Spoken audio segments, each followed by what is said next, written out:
Let's turn now to wheat. We've heard yesterday from corn and soybeans. We just heard about sorghum. Now joining us from the National Association of Wheat Growers. Very happy to have with us Erik Younggren, first vice president for the National Association of Wheat Growers. Erik, thank you for joining us. It seems like the common theme here among the groups really looking ahead to the Farm Bill, and we need a very strong crop insurance program. Is that what wheat growers are saying as well?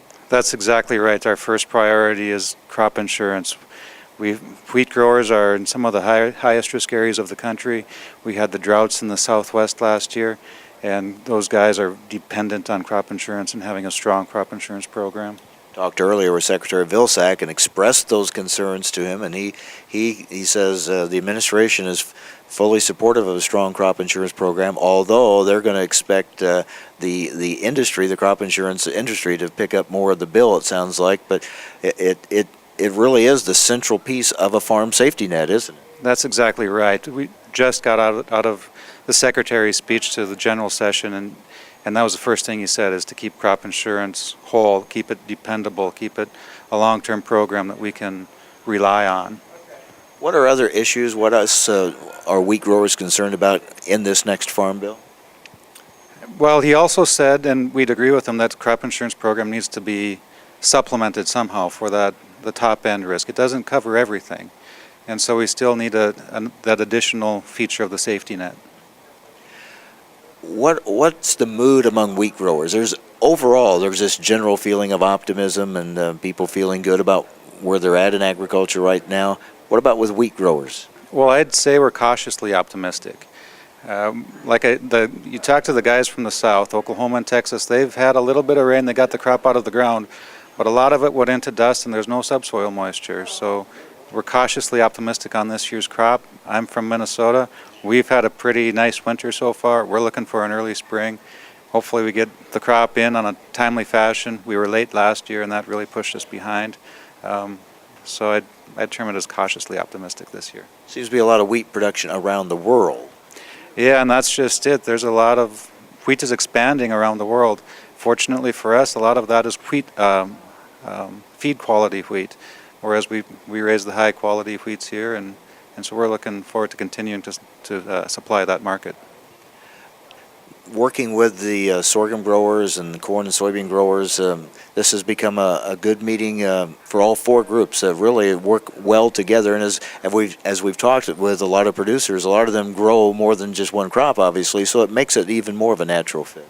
Yeah, this is a great show. I've said earlier this week that we've got 5,000, probably the best farmers in the world, coming together for a meeting of the minds, and you really have good conversations, and you get real news from other regions of the country, from the farmers on the ground. It's so important to compare stories about what you're facing and what you're dealing with and what your crop is like, and just how you see the future. So this is just a great venue. Always like to ask about wheat growers' attitudes and feelings when it comes to biotech wheat. That has been a controversy, certainly. A lot of strong opinions on both sides. How do you feel about it, and what are you hearing from others in the industry?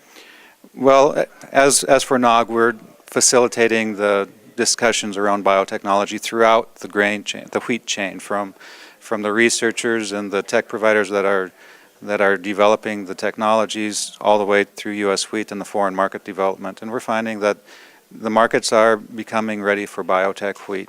The farmers definitely are. You look at, again, the South. If we could get a wheat variety that was drought, water efficient, you'd have a lot of happy people down there. Yeah, I guess the biggest concern all along has been, would there be a market for it? Would it be accepted? Well, like I said, the foreign markets, Japan in particular, they're starting to come around and realize that the science is there for biotechnology. The other crops have these advanced breeding techniques, and why can't wheat? If we're going to feed the 50 billion people here in the next 30 years, we're going to need biotech wheat just to keep supplying the market. I was going to say, is there a concern among wheat growers that you're being left behind with the biotech being applied to other crops? Why not wheat? Yeah, that's definitely true. Another case is Montana where they have sawfly problems. There's no solution to a sawfly.